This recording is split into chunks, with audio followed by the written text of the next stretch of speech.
ഒരു പണികൾ മാത്രം ചെയ്യുന്ന റോബോട്ടുകൾ, മറ്റത് മൾട്ടി ടാലന്റ് ആയിട്ടുള്ള റോബോട്ടുകൾ. അതൊക്കെ ഈ ഡോക്ടർമാരുടെ പണികൾ കുറയും. ഇങ്ങനെ നോക്കിക്കഴിഞ്ഞാൽ നിങ്ങൾക്ക് എന്തെങ്കിലും അസുഖങ്ങളുണ്ടെന്ന് അതിന് കണ്ടുപിടിക്കാൻ പറ്റും. അങ്ങനെയുള്ള റോബോട്ടുകൾ. പോലീസുകാർക്ക് ഒരാളെ കണ്ടു കഴിഞ്ഞാൽ കുറ്റവാളിയാണോ തിരിച്ചറിയാൻ പറ്റുമോ എന്നുള്ളത് അറിയാൻ പറ്റുന്ന റോബോട്ടുകൾ. പിന്നെ അടുത്താണ് സൂപ്പർ സോണിക് ആയിട്ടുള്ള റോബോട്ടുകൾ. അതെങ്ങനെയാണെന്ന് വെച്ച് കഴിഞ്ഞാൽ ഇപ്പൊ ഞാൻ മരിച്ചു പോയി കഴിഞ്ഞാൽ എന്റെ ഭാര്യയ്ക്ക് വേണമെങ്കിൽ എന്നെ പോലെ തന്നെ ഉണ്ടാക്കാം റോബോട്ടിനെ. അവരുടെ കൂടെ നടന്നോളും, ഞാൻ വർത്താനം പറഞ്ഞോളും, എവിടെ വേണമെങ്കിലും കൊണ്ടുപോകും. അങ്ങനെ കൊണ്ടുപോകാൻ പറ്റുന്ന റോബോട്ടുകൾ. അപ്പൊ അതൊക്കെ വരുന്ന സമയത്ത് ഇവിടെ ഇന്ന് നമ്മൾ മനുഷ്യർ ചെയ്തുകൊണ്ടിരിക്കുന്ന എല്ലാ പണികളും ഇല്ലാണ്ടാവും. പെയിന്റ് അടിക്കാൻ ആൾക്കാരുടെ ആവശ്യമില്ല, കാർ ഓടിക്കാൻ ആൾക്കാരുടെ ആവശ്യമില്ല.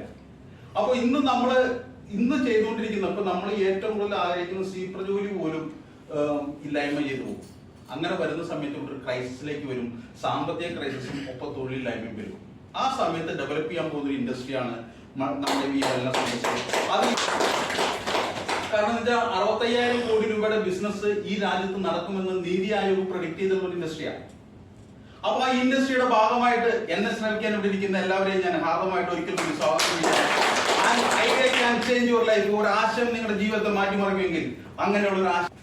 അപ്പൊ നമ്മൾ ഹെൽത്ത് ഇൻഡസ്ട്രി എന്ന് പറഞ്ഞു. നമുക്ക് രോഗം വന്നിട്ടുള്ള ചികിത്സയുണ്ട്, രോഗം വരാതെയുള്ള ചികിത്സയുണ്ട്. ഇന്ന് നമ്മൾ കാണുന്ന എല്ലാ രോഗങ്ങളുടെ പേര് എന്താണ് സാറേ? ജീവിതശൈലി രോഗങ്ങൾ അല്ലെ? ഈ ജീവിതശൈലി രോഗങ്ങൾ വരാനുള്ള കാരണം എന്താണ് മേഡം? നമ്മൾ കഴിക്കുന്ന ഭക്ഷണത്തിലുള്ള വിഷം, നമ്മൾ കുടിക്കുന്ന വെള്ളത്തിലുള്ള വിഷാംശം, നമ്മൾ ശ്വസിക്കുന്ന വായുവിലുള്ള വിഷാംശങ്ങൾ, നമുക്ക് ടെൻഷൻ, ഇതിൽ വന്ന് നമ്മുടെ അക്യുമുലേറ്റ് ചെയ്യുന്ന വിഷാംശങ്ങൾ. ഇങ്ങനെ നമ്മൾ ഇന്ന് പ്രകൃതിയിൽ കണ്ടുകൊണ്ടിരിക്കുന്ന എല്ലാ സാധനങ്ങളിലുള്ള വിഷാംശങ്ങൾ നമ്മുടെ സെല്ലുകളിൽ അക്യുമുലേറ്റ് ചെയ്ത് ആ സെല്ല് നശിച്ചു പോകുന്നിട്ട് പുതിയ സെല്ല് ഉണ്ടാവുന്നില്ല. ഇതിനെ പറയുന്ന പേരാണ് റീജനറേറ്റീവ് ഡിസീസ് അഥവാ ജീവിതശൈലി രോഗങ്ങൾ. പക്ഷെ ഈ സെല്ലുകൾ നശിക്കാനുള്ള കാരണം കണ്ടുപിടിച്ചത് ലീനസ് പോളിംഗ് എന്ന ശാസ്ത്രജ്ഞനാണ്. 1954-ലും 1962-ലും അവർക്ക് 2 നോബൽ പ്രൈസ് കൊടുത്ത് ലോകം ആദരിച്ചു. അദ്ദേഹത്തിന്റെ പേരാണ് ലീനസ് പോളിംഗ്. അദ്ദേഹം കണ്ടുപിടിച്ച കണ്ടുപിടുത്തം ഇതാണ്: എല്ലാ സെല്ലുകളിലെ നാശത്തിന് കാരണം ടോക്സിൻ അക്യുമുലേഷൻ ആണ്. ഈ ടോക്സിനെ റിമൂവ് ചെയ്തിട്ട് അതിന് വേണ്ട പ്രോപ്പർ ന്യൂട്രീഷ്യൻസ് എത്തിച്ചു കഴിഞ്ഞാൽ എല്ലാ സെല്ലുകളും ഡെവലപ്പ് ചെയ്യും. അങ്ങനെ പ്രതിരോധ ശേഷി തിരിച്ചു വരുമെന്ന് അദ്ദേഹം കണ്ടുപിടിച്ചു. പക്ഷെ ഇന്നത്തെ സാഹചര്യത്തിൽ നമുക്ക് ഈ ഭക്ഷണം കഴിക്കാൻ പറ്റുള്ളൂ മേഡം, ഈ വായുവിൽ ശ്വസിക്കാൻ പറ്റുള്ളൂ, ഈ വെള്ളമല്ലേ കുടിക്കാൻ പറ്റുള്ളൂ. സാറ് കഴിച്ച അതേ ഭക്ഷണം കഴിച്ചിട്ട് അയൽവക്കത്തെ വീട്ടിൽ ക്യാൻസർ ഉണ്ട്. ഞാൻ കഴിച്ച അതേ ഭക്ഷണം കഴിച്ചിട്ട് എന്റെ അയൽവക്കത്തെ വീട്ടിൽ ക്യാൻസർ ഉണ്ട്. തൊട്ടടുത്ത വീട്ടിൽ ഡയബറ്റിക് വന്നിട്ടുണ്ട്, ഹാർട്ട് അറ്റാക്ക് വന്നിട്ടുണ്ട്, ഞാൻ എന്റെ സുഹൃത്തുക്കൾക്ക് സ്ട്രോക്ക് വന്നിട്ടുണ്ട്. നമ്മൾക്കും നമ്മുടെ കുടുംബത്തിനും ഇപ്പൊ വരാത്തെന്ന് വെച്ചാൽ അല്പം പ്രതിരോധ ശേഷിയുണ്ട്. ഈ പ്രതിരോധ ശേഷി ഈ ഭക്ഷണം കഴിച്ചാൽ നഷ്ടപ്പെടുമെന്ന് ഉറപ്പാണ്. അങ്ങനെ പ്രതിരോധ ശേഷി നഷ്ടപ്പെട്ടു കഴിഞ്ഞാൽ നമ്മുടെ കുടുംബത്തിന് ഈ അസുഖങ്ങൾ വരാം. ഇന്ന് 40 വയസ്സിന് ഡയബറ്റിക് വന്നെങ്കിൽ നമ്മുടെ മക്കൾക്ക് അടുത്ത 5 വർഷത്തിനുള്ളിൽ ഡയബറ്റിക് വരുമെന്ന് WHO മുന്നറിയിപ്പ് നൽകുകയാണ്. ഈ രാജ്യത്ത് ഒരു ക്യാൻസറിന് വേണ്ടിയിട്ടുള്ള സൂപ്പർ സ്പെഷ്യാലിറ്റി ഹോസ്പിറ്റൽ പണിയാൻ പോവാ. അതിനുവേണ്ടി റിലയൻസ് 1000 കോടി രൂപ മുടക്കാൻ പോവാണ്. അങ്ങനെ അവർ റിസർച്ച് ചെയ്ത് കണ്ടെത്തി എവിടെയാണ് ക്യാൻസർ വരാൻ സാധ്യതയുള്ളതെന്ന് കണ്ടെത്തി വന്നപ്പോ കേരളത്തില് നമ്മുടെ തൊടുപുഴയ്ക്ക് അടുത്തുള്ള വാഴക്കുളം എന്ന് പറഞ്ഞ സ്ഥലത്താണ് ക്യാൻസറിനുള്ള ഹോസ്പിറ്റൽ പണിയാൻ പോണത്. എന്താ വെച്ചാൽ കേരളത്തിലെ ആളുകൾ ക്യാൻസർ രോഗത്തിന് അനുഭവപ്പെടാൻ പോകും. നമ്മൾക്ക് എന്ത് ചെയ്യാൻ പറ്റും? ഇതാണ് ഈ സിസ്റ്റം. നമ്മുടെ വീട്ടിൽ ക്യാൻസർ ഉണ്ടാവാൻ പാടില്ല, നമ്മൾ അറിയുന്ന ഒരാൾക്ക് ഡയബറ്റിക് വരാൻ പാടില്ല, നമ്മൾ അറിയുന്ന ഒരാൾക്ക് സ്ട്രോക്ക് വരാൻ പാടില്ല, ഒരാളുടെ യൂട്രസ് റിമൂവ് ചെയ്യാൻ പാടില്ല. നമ്മുടെ മക്കള് നമ്മുടെ കൺമുമ്പിൽ കിടന്ന് പെടഞ്ഞു മരിക്കുന്ന ഒരു സിസ്റ്റം നമുക്ക് ഉണ്ടാവാൻ പാടില്ല. അതിനുള്ളൊരു നോളജ്, ആ ഇൻഡസ്ട്രിയിലുള്ള നോളജാണ് നമ്മൾ കൊടുക്കുന്നത്. ഇതുവരെ മനുഷ്യർക്ക് ഇല്ലാതിരുന്ന നോളജ് അല്ലേ? ഇന്ത്യക്കാർക്ക് ഇല്ലാത്തൊരു നോളജ് തന്നെ. ഇപ്പൊ സാറിന്റെ പ്രൊഫഷനെ കുറിച്ച് ചോദിച്ചാൽ പറയാൻ പറ്റും, പക്ഷെ ഹെൽത്തിനെ കുറിച്ച് ചോദിച്ചാൽ പറയാൻ പറ്റുമോ? നമ്മൾ ആരോഗ്യത്തെ കുറിച്ച് ചിന്തിക്കുന്നപ്പോഴാണ് വേണം. നമുക്ക് രോഗം വന്നതിന് ശേഷം എനിക്ക് ഡയബറ്റിക് വരുമ്പോഴാണ് ഞാൻ എന്തെല്ലാം ഭക്ഷണം കഴിച്ചാലും ഡയബറ്റിക് കൺട്രോൾ ചെയ്യാൻ പറ്റും ചിന്തിക്കുള്ളൂ. രോഗം വരണേക്കാൾ മുന്നേ നമ്മൾ ഹെൽത്തിനെ കുറിച്ച് ചിന്തിക്കും. പക്ഷെ രോഗം വരുന്നതിനേക്കാൾ മുന്നാണ് നമ്മൾ ഹെൽത്തിനെ കുറിച്ച് ചിന്തിക്കേണ്ടത്. അങ്ങനെ നമ്മൾക്ക് ഒരു ഹെൽത്ത് ഇൻഡസ്ട്രി, ഇതുവരെയുള്ള നോളജ് ഇല്ലാത്ത ആളുകൾക്ക് ഒരു നോളജ്. നമ്മൾ ചെയ്യുന്ന സിസ്റ്റം ഒരു ABCD കൺസെപ്റ്റാണ്.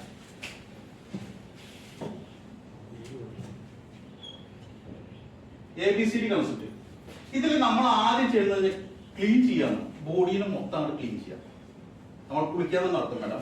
കുളിച്ചിട്ട് നമുക്ക് ഡയബറ്റിക് മാറണില്ല.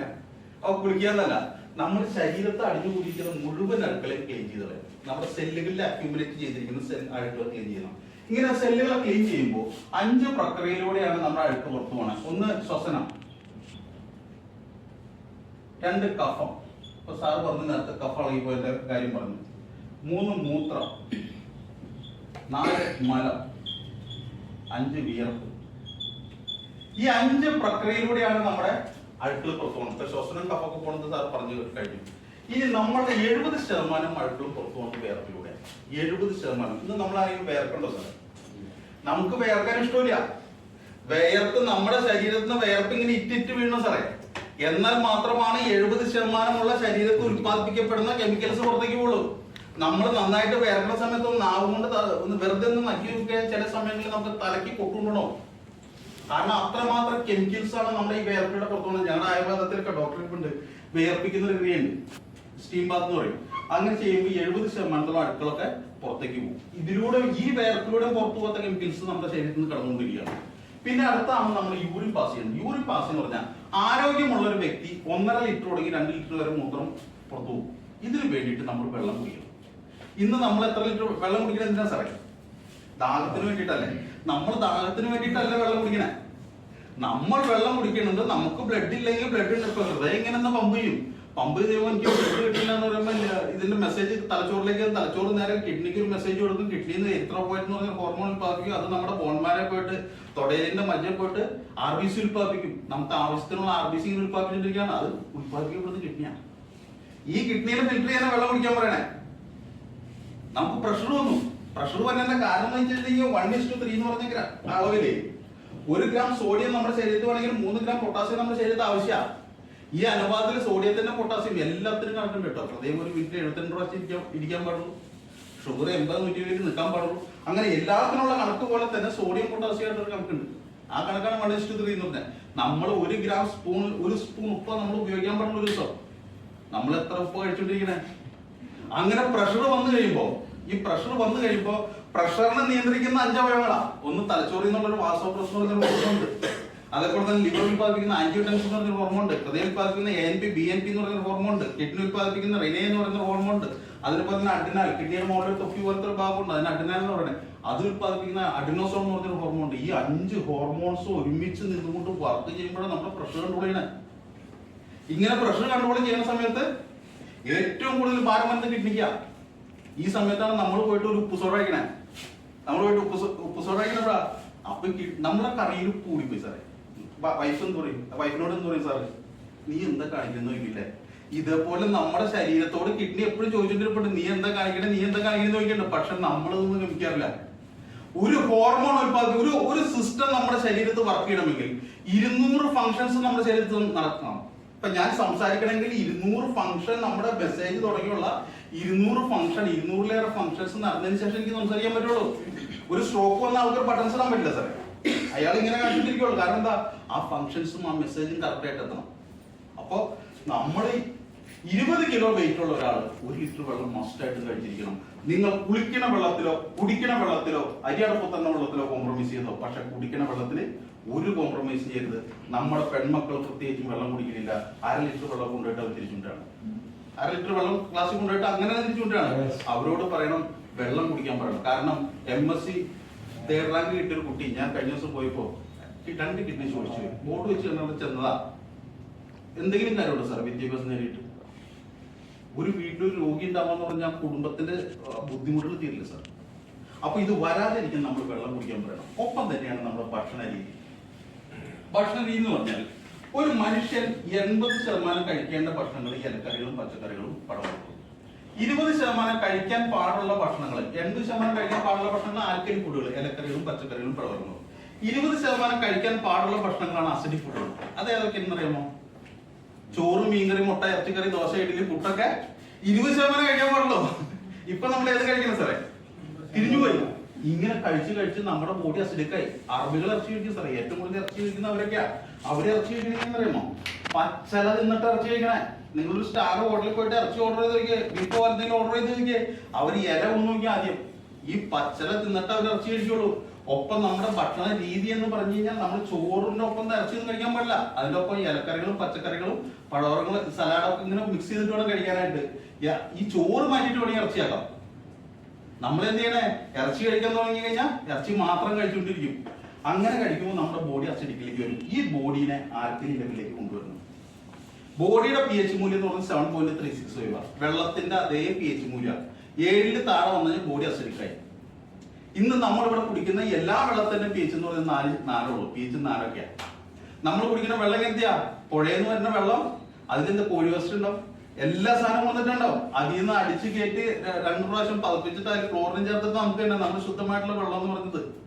ശരിക്കും വെള്ളത്തിന് 4000 ലിറ്റർ വെള്ളത്തിന് കൊടുക്കണം, നല്ല ശുദ്ധമായിട്ടുള്ള വെള്ളത്തിന്. അപ്പോ നമ്മൾ കഴിക്കുന്ന വെള്ളത്തിന്റെ ക്വാളിറ്റി എന്നുള്ളത് നമുക്ക് മനസ്സിലാക്കാം. അപ്പൊ നമ്മൾ 80% കഴിക്കേണ്ട ഭക്ഷണം ഇലക്കറികളും പച്ചക്കറികളും ആൽക്കലി 20% അസിഡിക് ഫുഡുകളാണ്. ഇത് കഴിച്ചു കഴിഞ്ഞാൽ നമ്മുടെ ബോഡി ആൽക്കലി ലെവലിലേക്ക് വരും. അടുത്താണ് നമ്മുടെ ഭക്ഷണ രീതി. ഭക്ഷണ രീതി എന്ന് പറഞ്ഞു കഴിഞ്ഞാൽ ഇത് ഇവിടെ തിരുവനന്തപുരത്തുകാരുടെ അല്ല കേട്ടോ സാറേ, ഇത് ഞങ്ങളുടെ നെടുമ്പാശ്ശേരിക്കാരുടെ അവയവമാണ്. നിങ്ങള് തിരുവനന്തപുരത്ത് പ്രസന്നകുമാരോട് വന്ന് സാർ നമ്മൾ 8 മണിക്ക് ഭക്ഷണം കഴിച്ചു, 8 മണിക്ക് ബ്രേക്ക്ഫാസ്റ്റ് കഴിച്ചു, ദോശ ഇഡ്ഡലിയോ പുട്ട് എന്തെങ്കിലും ആയിരിക്കും കഴിക്കണം അല്ലേ? ഇത് വായിലിട്ട് എത്ര പ്രാവശ്യം ചവച്ചായിരിക്കും അറിയാമോ? 32 പ്രാവശ്യം ചവച്ചരക്കണം വേണ്ട. നിങ്ങൾ ചോറൊക്കെ നമ്മൾ വായിടുമ്പോ ഇങ്ങനെ ചവച്ചരച്ച് ഒരു മാൾട്ടാസ് എന്ന് പറഞ്ഞ രൂപത്തിൽ മധുരം വരും. ആ രീതിയിൽ ചവച്ചരച്ചിട്ട് വേണം നമ്മൾ ഇറങ്ങാൻ. അങ്ങനെ ഇറങ്ങിയാൽ മാത്രമാണ് നമ്മൾക്ക് വീണ്ടും 4 മണിക്കൂറോളം 4 മണിക്കൂർ തുടങ്ങി 5 മണിക്കൂർ വരെ ആമാശയത്തിൽ കിടന്ന് ഇങ്ങനെ ബ്ലെൻഡ് ചെയ്യും. എന്നിട്ട് ഭക്ഷണം പൂർണ്ണമായിട്ട് ദഹിക്കുള്ളൂ. നമുക്ക് നേരമുണ്ടോ? നമ്മൾ ഇപ്പൊ ഇവിടെ ക്ലാസ്സിന് പറഞ്ഞാൽ നേരം കിട്ടാണ്ട് ദോശ വാരിയുടെ വെള്ളം കുടിക്കും, പുട്ട് വാരിയുടെ വെള്ളം കുടിക്കാന്നുള്ള രീതിയിൽ നമ്മൾ പോയിക്കൊണ്ടിരിക്കുന്നത്. പോരാ, ചവച്ചരച്ച് ഭക്ഷണം കഴിക്കണം. നമ്മുടെ മക്കളോട് പറയുന്നത് ഭക്ഷണം കഴിക്കരുത്. നമ്മളെന്താ പറയാ, വേഗം തിന്നെഴുന്നേറ്റ് കൂടാന്ന് പറയും. ഒരിക്കലും പറയരുത് സാർ. നീ ഭക്ഷണം കഴിക്കുന്നത് നിന്റെ ആരോഗ്യത്തിന് വേണ്ടിയിട്ടാ. ചവച്ചരച്ച് സാവധാനം കഴിച്ചിട്ട് മതി. വിദേശികൾ ഭക്ഷണം കഴിക്കണല്ലേ, അവർ പതുക്കെ കഴിക്കുള്ളൂ, ആസ്വദിച്ച് കഴിക്കുള്ളൂ. നമ്മുടെ ആരോഗ്യമാണ് നട ഏറ്റവും വലുത്. ആ ലെവലിലേക്ക് നമ്മൾ ചവച്ചരച്ച് ഭക്ഷണം കഴിക്കണം. 8 മണിക്ക് ഭക്ഷണം കഴിച്ചു. ഞങ്ങളുടെ നാട്ടുകാരും എന്ത് ചെയ്യുന്ന പറയുമ്പോൾ 8 മണിക്ക് ഭക്ഷണം കഴിച്ചാൽ 10 മണിക്ക് പോയിട്ട് വിശക്കണമെന്ന് പറഞ്ഞ് 2 പൊറോട്ട ഞാൻ കഴിക്കും. ഞങ്ങളുടെ നാട്ടിലെങ്ങനെയാ? അപ്പൊ എന്ത് പറ്റുന്ന 8 മണിക്ക് കഴിച്ച ഭക്ഷണം ആമാശത്തിൽ വന്നു 4 മണിക്കൂർ തുടങ്ങി 5 മണിക്കൂർ വരെ സമയം എടുക്കും. ഈ 8 മണിക്ക് കഴിച്ചാൽ 10 മണിക്ക് കഴിക്കുമെന്ന് കിട്ടുന്ന വെച്ചാൽ ഈ 8 മണിക്ക് കഴിച്ച ഭക്ഷണം വേണ്ടത്ര തന്നെ ലഭിക്കാതെ ചെറുകൂട്ടിലേക്ക് തള്ളപ്പെടും. പിന്നെ ഞങ്ങൾ എത്ര മണിക്ക് കഴിക്കുന്ന അറിയാമോ? 1 മണിക്ക് പോയിട്ട് ചോറ് മീൻകറി കഴിക്കും. അപ്പൊ എന്ത് പറ്റുന്ന വെച്ചാൽ 10 മണിക്ക് കഴിച്ച് വീണ്ടും തള്ളപ്പെടും, 8 മണിക്ക് കഴിച്ച് വൻകൂടിലേക്ക് തള്ളപ്പെടും. പിന്നെ ഞങ്ങൾ എത്ര മണിക്ക് കഴിക്കും? 4 മണിക്ക് പോയിട്ട് 2 പടംപൊരി ചായ കഴിക്കും. പിന്നെ പോണ സമയത്ത് ഞങ്ങളുടെ നാട്ടിലൊക്കെ ഈ തട്ടുകടകൾ ഇഷ്ടം പോലെ എന്ന് വെച്ചാൽ കപ്പ ഇറച്ചി, കപ്പ കൂട്ടിയതൊക്കെ കിട്ടും. ഇത് പോയിട്ട് 2 പ്ലേറ്റ് അടിക്കും. എന്നിട്ട് വീട്ടിൽ നിന്ന് ചോറ് കഴിക്കും. ചോറ് കഴിച്ചു കഴിയുമ്പോഴാണ് കോള് വരണേ, പാടാ നമുക്ക് അൽസാജി പോയിട്ട് നല്ല കുഴിമന്തി കഴിക്കാന്ന് പറയും. അവിടെ പോയി കഴിക്കും. ഞങ്ങളുടെ നാട്ടിൽ, ഇവിടുത്തെ തിരുവനന്തപുരത്തല്ല കേട്ടോ, ഞങ്ങളുടെ നാട്ടിലുള്ള ഭൂരിഭാഗം ആളുകളും ഭക്ഷണം കഴിക്കുന്നത് വിശന്നിട്ടല്ല, വിശക്കാതെ ഇങ്ങനെ കഴിച്ചോണ്ടിരിക്കുക. ഞങ്ങളുടെ കുട്ടികൾക്കൊക്കെ പഠിക്കാനായിട്ട് അവനോട് പറഞ്ഞു കഴിഞ്ഞിട്ടുണ്ടെങ്കിൽ അവന്റെ മേശപ്പുറത്ത് ഒരു ബിസ്ക്കറ്റ് പാക്കറ്റ് വെച്ചിട്ടുണ്ടോ, അല്ലെങ്കിൽ കായ വറുത്ത് വെച്ചിട്ടുണ്ടോ, അല്ലെങ്കിൽ ചക്ക വറുത്ത് വെച്ചിട്ടുണ്ടോ, ഇത് തിന്നിട്ട് അവരൊന്ന് വായിച്ചോണ്ടിരിക്കും. ഇങ്ങനെ വർഷങ്ങളായിട്ട് നമ്മുടെ വൻകുടലിലേക്ക് തള്ളപ്പെടുന്ന വേസ്റ്റുകൾ.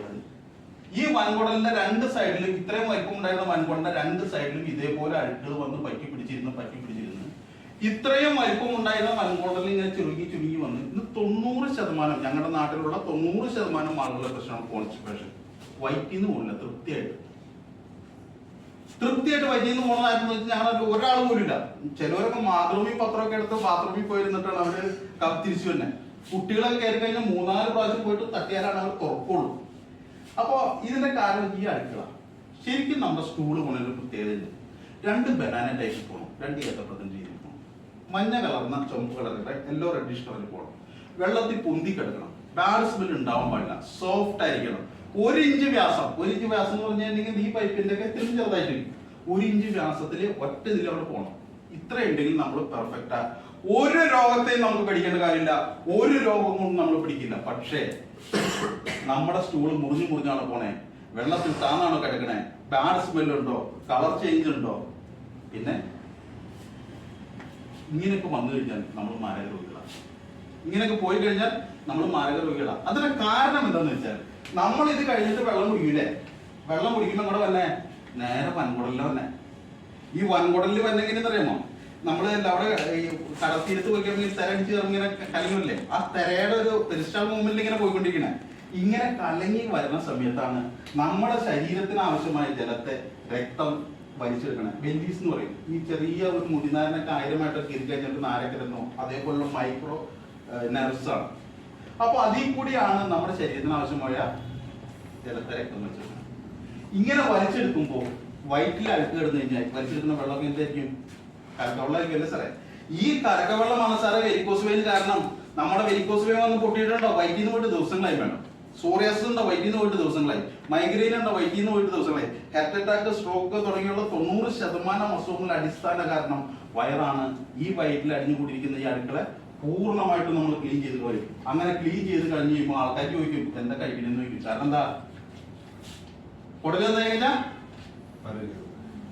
മലം ദുഷിച്ച മരണം എന്ന് പറഞ്ഞിരിക്കുന്നത് ആയുർവേദത്തില് അല്ലേ സാറേ? മലം ദുഷിച്ച മരണം എന്ന് പറഞ്ഞിരിക്കുന്നത് കുടല് നന്നായി കഴിഞ്ഞാൽ ഉടല് നന്നായി. ഈ സാധനത്തിന് മൊത്തം ക്ലീൻ ചെയ്തണം. എന്നിട്ട് ശരീരത്തിന് വേണ്ട പ്രോപ്പർ ന്യൂട്രീഷൻസ് എന്ന് പറഞ്ഞു കഴിഞ്ഞാൽ ഞാൻ പറഞ്ഞു നേരത്തെ ഉള്ള അനുപാതം. അപ്പൊ നമുക്ക് കാൽസ്യം ഗുളികൾ, മുട്ടുകാല് വേനുള്ള ആളുകൾ കാൽസ്യം ഗുളികൾ ചിലപ്പോൾ കഴിക്കാറുണ്ട്. പക്ഷെ ഈ കാൽസ്യം ഗുളിക കഴിച്ചുകൊണ്ട് കാര്യമില്ല. കാരണം എന്താ വെച്ചാൽ നമ്മുടെ വെയിന്റെ സൈഡുകൾ മുഴുവൻ കാൽസ്യത്തിന്റെ പാളികളാണ്. കുടലിന്റെ ഉള്ളിലും കാൽസ്യത്തിന്റെ പാളികളുണ്ട്. നമ്മൾ ഈ കാൽസ്യത്തിന്റെ ഗുളികൾ കഴിക്കുന്ന സമയത്ത് ഈ അമിതമായിട്ടുള്ള കാൽസ്യത്തിന്റെ ഉപയോഗം കാരണം ഇവിടെ പ്ലാക്കിൽ വരും. ഈ കാൽസ്യത്തിനെ കറക്റ്റ് ലെവലിലേക്ക് നമ്മുടെ ശരീരത്തിൽ എത്തിക്കുന്നത് വൈറ്റമിൻ K2 ആണ്. ഈ വൈറ്റമിൻ K2 കാൽസ്യം കൂടി ചേർന്നാലാണ് കൃത്യമായ രീതിയിൽ എവിടെയാണ് സപ്ലൈ ചെയ്യേണ്ടതെന്ന് വെച്ചാൽ അവിടേക്ക് സപ്ലൈ ചെയ്യുള്ളൂ. പക്ഷെ നമ്മൾ കാൽസ്യം ഗുളികൾ കഴിച്ചുകൊണ്ടിരിക്കുന്നത്. അപ്പോ ഇങ്ങനെയുള്ള സന്ദർഭങ്ങളിൽ നമ്മൾ കാൽസ്യം ഗുളിക കഴിച്ചിട്ട് കാര്യമില്ല. അപ്പോ പ്രോപ്പർ ന്യൂട്രീഷൻസ് നമ്മളുടെ ശരീരത്തിന് എങ്ങനെയാണോ ഭക്ഷണം കഴിക്കുമ്പോൾ കിട്ടേണ്ടത് ആ രീതിയിൽ കോമ്പിനേഷൻ പ്രകാരം കൃത്യമായിട്ടുള്ള ന്യൂട്രീഷൻസ് എത്തിച്ചു കഴിഞ്ഞാൽ എല്ലാ സെല്ലുകളും ഡെവലപ്പ് ചെയ്യും. സെല്ലുകൾ ഡെവലപ്പ് ചെയ്യാന്ന് പറഞ്ഞു കഴിഞ്ഞാൽ ഓരോ സെല്ലും 20 ദിവസത്തിനുള്ളിൽ 90 ദിവസത്തിനുള്ളിൽ മരിച്ചു പോവുകയും പുതിയ സെല്ലുകൾ ഉണ്ടാവുകയും ചെയ്യും. അങ്ങനെ സെല്ലുകൾ ഡെവലപ്പ് ചെയ്തു വരുമ്പോൾ നമ്മുടെ പ്രതിരോധശേഷി തിരിച്ചു വരും. പ്രതിരോധശേഷി ഇല്ലാത്തതാണ് ഇന്ന് കാണുന്ന എല്ലാ അസുഖങ്ങളിലും കാരണം. ഇന്ന് നമ്മൾ കാണുന്ന ചിക്കൻഗുനിയ വരാൻ കാരണം എന്താ? പ്രതിരോധശേഷി ഇല്ല. കോവിഡ് വരാൻ കാരണം എന്താ? പ്രതിരോധശേഷി ഇല്ല. പ്രതിരോധശേഷി തിരിച്ചു വന്നു കഴിഞ്ഞാൽ നമ്മുടെ ശരീരം തന്നെയാണ് നമ്മുടെ അസുഖത്തെ മാറ്റുന്നത്. അങ്ങനെ നമ്മുടെ ശരീരം തന്നെ നമ്മുടെ അസുഖത്തെ മാറ്റുന്ന സിസ്റ്റത്തെ വിളിക്കുന്ന പേരാണ് പ്രതിരോധശേഷി, ഡിഫൻഡിംഗ് പവർ. ഉദാഹരണം പറഞ്ഞു കഴിഞ്ഞാൽ ഇവിടെ ഏതെങ്കിലും മൃഗങ്ങൾ പല്ല് പറക്കി പോണോട്ടുണ്ടോ സാറേ? ദന്താശുപത്രി പോണോട്ടുണ്ടോ? മനുഷ്യൻ പോകും സാർ. ഏതെങ്കിലും മൃഗങ്ങൾ യൂട്രസിൽ മൂവ്യം പോണോട്ടുണ്ടോ? മനുഷ്യൻ പോകും മേഡം. ഏതെങ്കിലും മൃഗങ്ങൾ കുഴഞ്ഞു പോകണമെന്ന് പറഞ്ഞു കേട്ടിട്ടുണ്ടോ? മനുഷ്യൻ മരിച്ചു വീഴും മേഡം. നിങ്ങളൊരു പട്ടീനെ കല്ലെടുത്ത് വെക്ക്, കാലൊടിഞ്ഞു. പട്ടി എന്ത് പറയുമോ? നമ്മുടെ വീടിന്റെ പരിക്കകത്ത് അടുക്കളയുടെ ഭാഗത്ത് പോയിട്ട് ചാരൊക്കെ ഉണ്ടെങ്കിൽ അവിടെ പോയിട്ട് 2 ദിവസം കുളമ്പ് കിടക്കും. പ്ലാസ്റ്റിക് ഇട്ടിട്ടല്ല കിടക്കുന്നത്. 2 ദിവസം അങ്ങനെ തന്നെ കിടക്കും. ഒരു 4 ദിവസം കഴിയുമ്പോൾ എന്ത് പറ്റും സാർ? പട്ടി എഴുന്നേറ്റാണ് പോകും. എങ്ങനെ സംഭവിച്ചു? അതിന്റെ ശരീരം തന്നെ അതിന്റെ പ്രശ്നത്തെ റിപ്പയർ ചെയ്തെടുത്തു. അങ്ങനെ ആ ഏറ്റവും കൂടുതൽ റിപ്പയറിംഗ് കപ്പാസിറ്റി ഉള്ള ശരീരമാണ് ഹ്യൂമൻ ബോഡി. ആ ബോഡീനെ ആ ലെവലിലേക്ക് എത്തിക്കുന്ന, നമ്മുടെ ശരീരം തന്നെ നമ്മുടെ അസുഖങ്ങളെ മാറ്റുന്ന ആ രീതിയിലേക്ക് എത്തിക്കുന്ന ഒരു പ്രൊഡക്റ്റിന്റെ പേരാണ് ഓക്സിബ്രൈൻ. പ്രൊഡക്റ്റ് ഉണ്ടാക്കുന്നത് Kerala Sarvodaya Ayurveda Pharma research centre Thiruvananthapuram. 44 വർഷമായിട്ട് ഈ രാജ്യത്ത് വർക്ക് ചെയ്യുന്ന സ്ഥാപനം. 42ഓളം പേറ്റന്റഡ് പ്രോഡക്റ്റുകൾ, ഏകദേശം 62ഓളം ഡോക്ടേഴ്സിന്റെ നിയന്ത്രണത്തിൽ. നിങ്ങളുടെ അടുത്ത് തന്നെയാണ് ഈ സ്ഥാപനം വർക്ക് ചെയ്യുന്നത്. അത് മിറാക്കിൾ ആയിട്ടുള്ള പ്രോഡക്റ്റാണ്. ഇത് ചേർത്തിരിക്കുന്ന ഒരു 17 ടൈപ്പ് ഓഫ് ഫ്രൂട്ട്സിന്റെ എക്സ്ട്രാക്റ്റാണ്. 4 തരം berries: strawberry, blueberry, blackberry, cranberry, നെല്ലിക്ക, കിവി, പ്ലം, പപ്പായ, ഗോവ, മാംഗോ, മൊസംബി, പൊമാഗ്നേറ്റ്, ഇങ്ങനെയുള്ള 17 ടൈപ്പ് ഓഫ് ഫ്രൂട്ട്സിന്റെ എക്സ്ട്രാക്ട്. പിന്നെ എന്താ ചേർത്തിരിക്കുന്നത് സാറേ?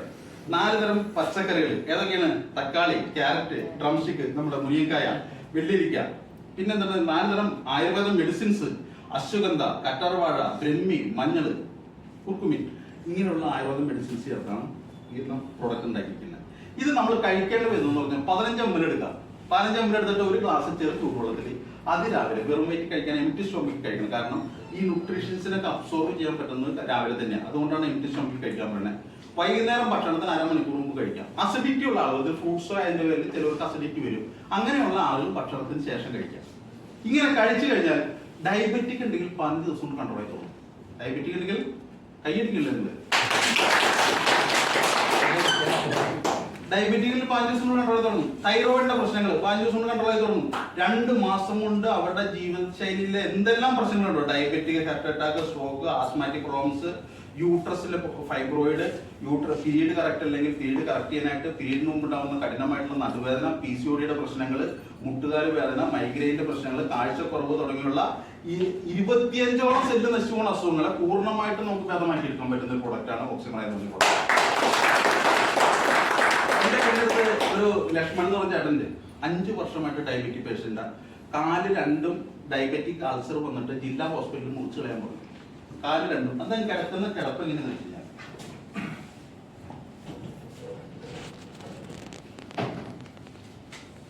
ഇങ്ങനെ കിടക്കാൻ പറ്റുള്ളൂ. അദ്ദേഹത്തിന് ഇവിടെയാണ് ഈ അൾസർ വന്നേക്കണേ. ഇവിടെ ഭിത്തിയിൽ ചവിട്ടി വെക്കുന്നത് കാല്.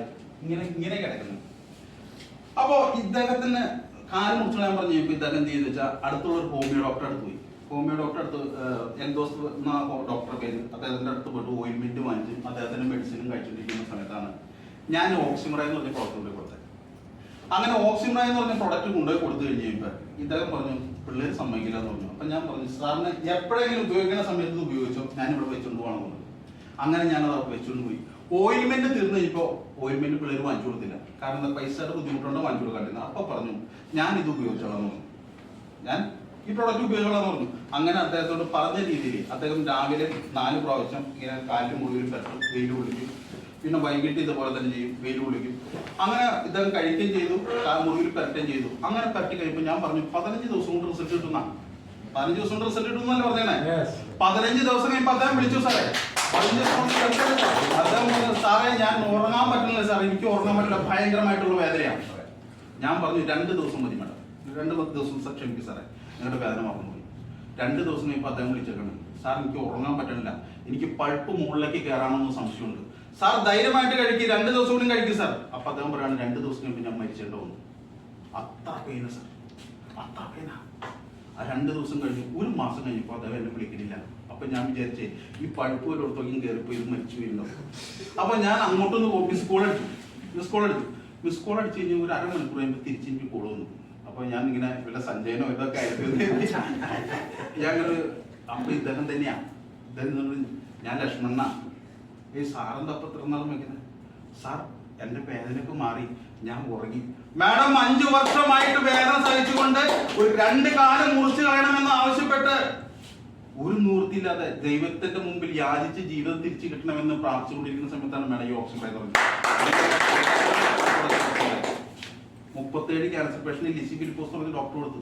37 പേരും ക്യാൻസർ റിക്കവർ ചെയ്യും. സാറൊരു ക്യാൻസർ പേഷ്യന്റ് കൊടുക്കാണ്, അവർ വാങ്ങിക്കോ സാറേ, അവർ വാങ്ങിക്കോ. അവരെന്താ പറയണേ, മക്കൾ പറ്റെന്ന് പറയും. മക്കൾ വരുമ്പോ എന്താ പറയും, ഡോക്ടറോട് ചോദിച്ചിട്ടെന്ന് പറയും. ഡോക്ടറോട് ചോദിക്കും പറയും ഞാൻ പറയാതെ ഒരു സാധനം കൊടുക്കരുത്, ഞാൻ നിങ്ങൾ കൊടുത്തു കഴിഞ്ഞ് ഇങ്ങോട്ട് വരണ്ടെന്ന് പറയും. അങ്ങനെ നമ്മള് എല്ലാ ദിവസത്തോട് പറയും. അങ്ങനെ പറഞ്ഞു ഒരു ദിവസം ഡോക്ടർ പറയും ഇനി നിങ്ങൾ ഇങ്ങോട്ട് വരണ്ട, ഞാനൊരു പ്രിസ്ക്രിപ്ഷൻ തരാം, അടുത്തുള്ള ഡോക്ടറെ കാണിച്ചാൽ മതി. കാരണം എന്താ, ഇദ്ദേഹം തീരാറായി, അദ്ദേഹം ക്യാൻസർ വന്ന് മരിക്കാറായി. അങ്ങനെ തീരാറായി കഴിഞ്ഞ സമയത്താണ് ഡോക്ടറോട് ചോദിക്കും ഇനി എന്തെങ്കിലും കൊടുക്കാൻ പറ്റുന്നതായി. അപ്പൊ ഡോക്ടർ പറയും ഇനി എന്ത് വേണമെങ്കിലും കൊടുത്തോ, ഒരു കുഴപ്പമില്ല പറയും. കാരണം എന്താ, തിന്ന് മരിച്ചോട്ടെ എന്നുള്ള രീതിയിലാണ്.